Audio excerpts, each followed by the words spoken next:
Yati ni boleh terfikir nak menggunakan susuk ni sebab kata Kak Nani, kawan dia ni rasa macam dia biasa-biasa je, tak cantik, tak lawa lah. Senang cerita dia rasa rendah diri lah. Dekat kedai makan yang dia kerja ni guys, selalu tau naik bau bunga melur. Kuat pula tu. Benda ni berlaku selepas dia pasang susuk tu dah menjadi tu. Sebab ada pelanggan yang tegur, Yati, kau okey ke? Sebab nampak kau punya mata merah-merah, kau tak sihat ke? Hai guys, Assalamualaikum. Welcome to channel Faiz Cerita. Guys, terima kasih banyak-banyak kepada korang yang sudi untuk menonton video ini. Dan aku harap macam biasa guys, korang sudi untuk stay tune sampai habis. Yang baru mengenali Faiz Cerita, salam perkenalan. Buat yang tengah tengok ni guys, macam biasa korang jangan lupa yang belum lagi subscribe, bantu support hanya dengan subscribe, like, share dan jangan lupa untuk klik button notification. Dan untuk korang yang tengah tengok ni, jika sepanjang penceritaan ada apa-apa kelemahan, kesilapan ataupun ada bunyi-bunyi sekeliling yang bising-bising yang aku tak perasan, aku mohon maaf terlebih dahulu dan aku akan cubalah perbaiki setiap kelemahan yang ada dari semasa ke semasa guys.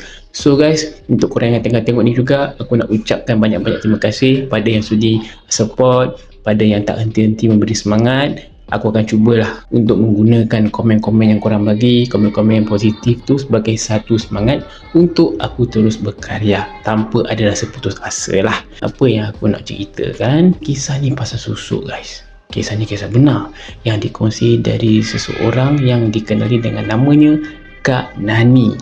Tapi bukan Kak Nani ni yang pakai susuk, tapi kisah ni berlaku pada kawan dia guys. Dan kisah ni dah lama dah lebih daripada 15 tahun. Dan tujuan dia kongsikan kisah ni katanya hanya sekadar berkongsi pengalaman kawan dia ni dan boleh dijadikan pengajaran untuk kita ambil iktibar lah pasal kisah kawan dia ni. So kalau korang nak tahu kisah yang dikongsi dari Kak Nani ni okey ke tak okey, seram ke tidak, korang kena stay tune sampai habis. Kawan Kak Nani yang pernah menggunakan susuk ni namanya dikenali dengan nama Yati, bukan nama sebenar. Masa kawan Kak Nani Yati ni mengamalkan susuk ni, waktu tu umur dia dalam 30-an dan ketika itu dia menetap di Kuala Selangor. Pada ketika itu Kak Nani beritahu kawan dia Yati ni bekerja dekat satu kedai makan ni. Macam mana kawan Kak Nani Yati ni boleh terfikir nak menggunakan susuk ni sebab kata Kak Nani, kawan dia ni rasa macam dia biasa-biasa je, tak cantik, tak lawa lah. Senang cerita dia rasa rendah diri lah. Yati ni selalu macam meluah dekat dia, cakap, aku ni tak lawa ke? Sebab tak ada orang yang nak kenal dengan aku. Sebab masa tu guys, masa umur 30-an ni, Kak Nani beritahu kawan dia Yati ni dia janda dan dia mencari pasangan hidup baru. So dalam proses dia usaha nak mencari pasangan hidup baru ni, dia rasa macam rendah diri sebab tak ada orang yang macam nak tegur ke, nak kenal. Dan ada juga pelanggan-pelanggan lelaki yang datang kedai makan tu pun macam tak ada pun rasa nak kenal dengan dia. Jadi setiap kali dia jumpa dengan Kak Nani ni, dia meluah lah. Macam dia rasa diri dia tu macam, yelah aku ni siapa, tak ada siapa sudi nak kenal dengan aku ni, dah lah aku ni tak cantik. Waktu Kak Yati ni dia nak menggunakan susuk ni pun Kak Nani tak tahu. Kak Nani dapat tahu selepas Kak Yati ni, kawan dia ni gunakan susuk tu. Itu pun sebab dia didatangi dengan sakit-sakit misteri, gangguan misteri. Jadi dari situ Kak Nani dapat tahu. Ada satu hari tu, waktu tu Kak Yati ni dia macam mencari-cari alternatif lah, macam mana nak bagi dia nampak elok, nampak macam ada tarikan bila orang pandang, terutama lelaki rasa macam tertarik nak berkenalan dengan dia. Kak Nani bagi tahu kawan dia Yati ni, dia memang tak tahu menahu pasal susuk ni apa semua tau. Tapi macam mana kawan dia Yati ni boleh rasa nak cuba sebab dia teringat cerita-cerita orang dulu, cerita-cerita pasal susuk ni yang dimana kalau pakai nanti orang suka, orang berminat nak kenal lah dan macam-macam lagi lah. Kak Yati ni dia dapat info tau, tapi tak ingat daripada siapa. Dia dapat info daripada seseorang yang duduk dekat area situ. Ada orang ni bagi tahu dia, kalau awak nak cantik kan, kalau awak nak nampak diri awak tu macam orang tertarik, awak jumpa dengan seorang makcik ni. Nama makcik ni Makcik Seri. Bukan nama sebenar tu guys, Makcik Seri. Dia ni bomoh kecantikan lah. memang dia adalah menawarkan khidmat-khidmat macam susuk ni untuk bagi cantik. Awak try lah pergi jumpa dia. Kak Yati ni pun bila dia dapat tahu je pasal susuk ni guys, dia tak terfikir langsung kesan buruk dia ke, asal usul susuk ni apa ke. Tanpa membuang masa, dia cari Makcik Seri ni, dia pergi jumpa. So bila dia pergi jumpa Makcik Seri ni, dia beritahu hajat dia lah yang saya ni nak cantik, nak nampak muda, nampak berseri. Lepas tu Makcik Seri ni dia beritahu dekat Kak Yati ni, boleh, saya memang adalah menawarkan perkhidmatan tu, tapi untuk cantik ni kena masukkan susuk dekat muka awak, baru muka awak naik berseri-seri. Kak Yati memang tak tahu apa-apa tau guys. Kata Kak Nani ni, dia memang pakai buat je. Dalam proses dia nak cuba susuk ni dengan Makcik Seri ni guys, Kak Yati ni dia pernah cerita dengan Kak Nani lah. Waktu ni dah settle, dah pulih semua lah kan. Dia cerita lah apa yang berlaku waktu dia dengan Makcik Seri tu. Ada yang pelik. Makcik Seri tu bagi tahu dekat Kak Yati, kalau awak nak lebih cantik, awak kena jaga solat. Itu dah bagus lah tu, jaga solat kan, memang okey lah. Syarat yang kedua dia pelik. Dia kata dengan Kak Yati, tapi ingat, awak tak boleh tengok cermin bila waktu maghrib. Kat sini ada pelik. Tapi masa tu memang dia tak ada pun fikir apa benda ni semua gini-gini. Yang penting dia nak cuba, dia nak buat, dia nak nampak cantik je. Lepas 2-3 bulan, Kak Yati ni dah pasang susuk dekat muka dia. Ramai orang-orang dah perasan pasal muka dia. Terutama pelanggan-pelanggan yang memang selalu datang makan kat kedai makan tu, tegur muka Kak Yati ni. Diorang beritahu, Yati, lain muka sekarang berseri-seri. Ramai lah yang memuji dia, yang beritahu, cantik lah kau sekarang ni Yati, tak macam dulu lah. Perasaan Kak Yati waktu tu memang dia seronok sangat lah. Pasal menjadi barang yang dimasukkan tu, bila dah menjadi, ada benda pelik yang datang. Di mana dekat kedai makan yang dia kerja ni guys, selalu tahu naik bau bunga melo. Kuat pula tu. Benda ni berlaku selepas dia pasang susuk tu dah menjadi tu. Dan bau tu akan lebih kuat bila masuk ni waktu malam. Padahal dekat kedai makan tu, tempat dia bekerja ni, tak ada pun simpan bunga apa-apa pun, apatah lagi bunga melo. Tapi bunga tu memang hari-hari naik baunya, kuat. Waktu malam memang semerbak. Berlakunya kesan-kesan buruk guys, apabila ada satu hari tu Kak Yati ni dia nak tutup kedai. Lepas tu dia terlupa. Kan Makcik Seri tu ada bagi tahu yang kononnya kalau nak lebih cantik apa semua, nak jaga ni, jangan tengok cermin. Terutama bila waktu maghrib kan. Dan waktu dia nak tutup kedai tu, memang masa tu time maghrib tau. Masa tu dia ada terpandang satu cermin, dan cermin tu dia dekat peti ais. Masa dia terpandang cermin dekat situ guys, Kak Yati ni terus terperanjat. Sebab apa yang dia tengok dekat cermin tu, pantulan wajah dia tu tak sama apa yang dia nampak muka dia dalam cermin tu. Tua. Lepas tu mata macam jatuh. Lepas tu muka dia penuh dengan kedut-kedutan. Dan senyuman dia jadi lebar. Padahal muka dia masa tu memang dia tak ada buat mimik muka apa-apa pun. Dia pun terus cepat-cepat tutup cermin tu, terus tutup kedai. Dia buat macam tak ada apa-apa yang berlaku. Start daripada situlah gangguan pun datang. Hampir setiap hari bila dia tidur, dia akan mimpi yang pelik-pelik, mimpi yang menakutkan. Lepas tu hampir setiap hari, setiap malam juga bila dia tidur, bila masuknya macam tengah malam, 1 pagi ke atas, masa ni dia tengah tidur nyenyak lah, macam ada bisikan yang berbisik dekat dia. Yang bisikan tu berkata jelas, kau dah cantik, tapi belum cukup sempurna. Bila bisikan tu dah mula mengganggu tidur dia setiap malam, dia agak takut jugalah. Setiap kali terdengar terbangun, setiap kali dengar terbangun. Kadang-kadang bila dia tengah tidur nyenyak tu, macam ada tangan yang mengusap-usap rambut dia.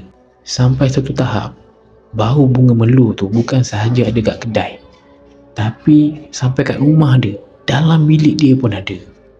Kuat dia kata, dia kuat bau bunga melo tu. Pernah ada satu hari tu, dia dah tidur tau. Memang nyenyak lah tidur, dia boleh terjaga. Waktu bila buat pagi, Kak Yati ni pun dia buka lampu lah. Dia nak tengok sekeliling bilik dia. Kot yelah, ada dia terbawa bunga ke, ada bunga entah macam termasuk dalam bilik dia ke. Tapi dia tengok tak ada apa-apa pun, satu bunga pun tak ada.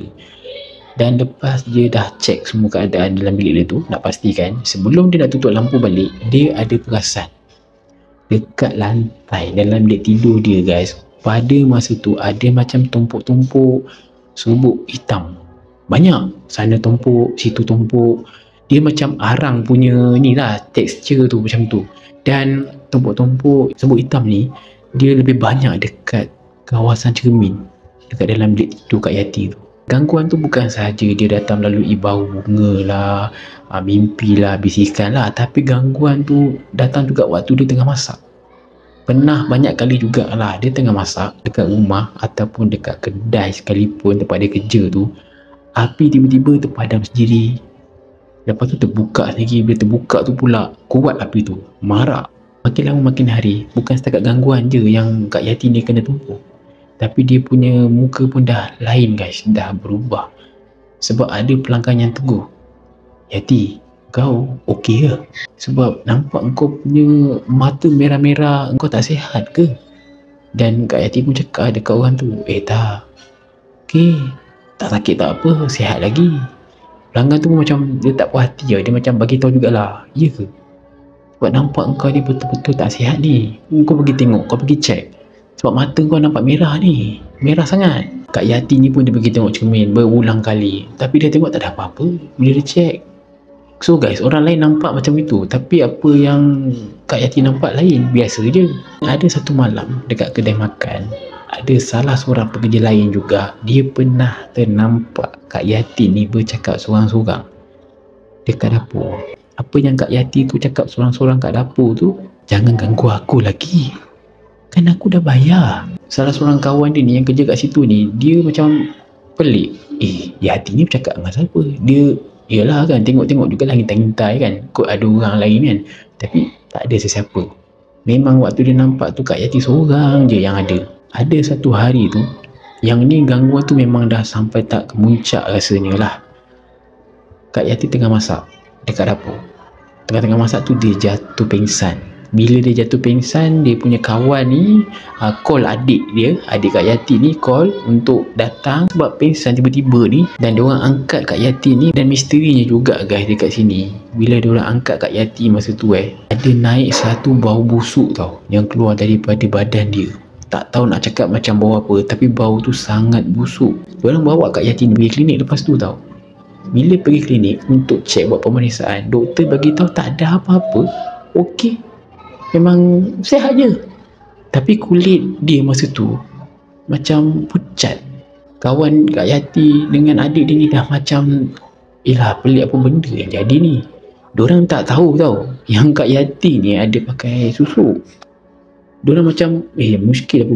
Yelah, sebab dah bawa pergi klinik kan. Jadi diorang bawa Kak Yati ni balik rumah. Dan adik Kak Yati ni ada kenal seorang ustaz, dan dia panggil ustaz ni untuk datang rumah untuk tengokkan Kak Yati ni. Ustaz ni pun dia sampai dekat rumah, tapi guys, dia daripada luar rumah tau, daripada pintu rumah, tak masuk dalam rumah lagi. Daripada situ dia dah nampak dah guys. Dan dia terus bagi tahu dekat adik Kak Yati ni, "Kakak awak ni dia pakai susuk ni. Dan kenapa kakak awak jadi macam ni? Susuk yang ada ni dah dalam keadaan tak elok. Senang cakap nak ditukar ni, nak kena ganti baru." Masa tu adik dia terkejut, kawan sekerja dia pun terkejut juga. Adalah cerita-cerita apa semua. Memang adik dia tak tahu menahu pun pasal Kak Yati ni ada ambil susuk ke apa ke, sebab Kak Yati tak pernah cerita kan, dia seorang je yang tahu. Ustaz tu pun dia minta tolong dengan adik Kak Yati. Dia cakap, "Awak tanya kakak awak, minta dia butiran kat mana dia jumpa orang yang pasangkan susuk ni, cari orang tu, sebab lebih mudah. Yalah, dia yang pasang, dia juga yang boleh keluarkan." Kak Yati pun cerita apa semua, bagi tahu apa semua. Dia pun yalah pergi carilah makcik Seri tadi tu, yang pasangan tadi tu. Sekali bila dah dapat cari makcik Seri tu, alamak guys, makcik Seri tu sakit tenat. 3 minggu sebelum berlakunya apa yang jadi dekat Kak Yati tu, 3 minggu tu dia dah sakit. Jadi dia tak boleh nak buat apa-apa, dia hanya terbaring saja. Agak risau jugalah masa tu kan. Kak Yati pun dah takut. Memang dia tahu dah benda ni waktu tu beri kesan yang tak baik. Ustaz tu pun dah cerita, dah bagi tahu Bila jadi macam tu, makcik tu macam tu, dia dah aduh apa nak kena buat ni. Adik dia pun dah risau, tapi ustaz tu yalah bagi tahu tak apalah, dia ikhtiarkan apa yang dia mampu. Dia pun adalah kaedah dia, dan dia juga ada buatkan satu air yang dah dirukiahkan untuk bagi minum dekat Kak Yati ni. Dalam proses rawatan ustaz ni ke atas Kak Yati, seingat Kak Nani apa yang Kak Yati cerita dengan dia, masa ustaz tu tengah nak berubatkan Kak Yati, dia merukiah. Ustaz tu ada baca satu surah ni, tak pasti surah apa.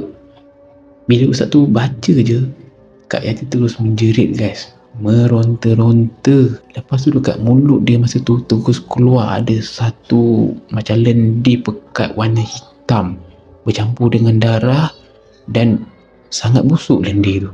Lepas dah settle berubat tu semua guys, ustaz tu dah bagi air dekat Kak Yati ni untuk minum.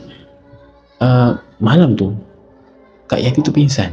Lepas Kak Yati berubat dengan ustaz tu, dia dah rasa lain sikit lah. Dia rasa macam tenang, tidur pun macam tak mimpi sangat. Dan pada masa yang sama Kak Yati pun dia perbetulkan solat, dan dia memang taubat lah, tak nak mengulangi lagi untuk pakai susuk ni, sebab kesan dia, risiko dia sangat teruk. Tapi walau macam mana pun, selepas dia dah menjalani rawatan dengan ustaz tu, tetap ada juga sikit-sikit lah gangguan yang datang, tapi tak berat sangat. Antara benda yang berlaku bila waktu maghrib, dia punya muka dekat pipi ni macam berdenyut tau.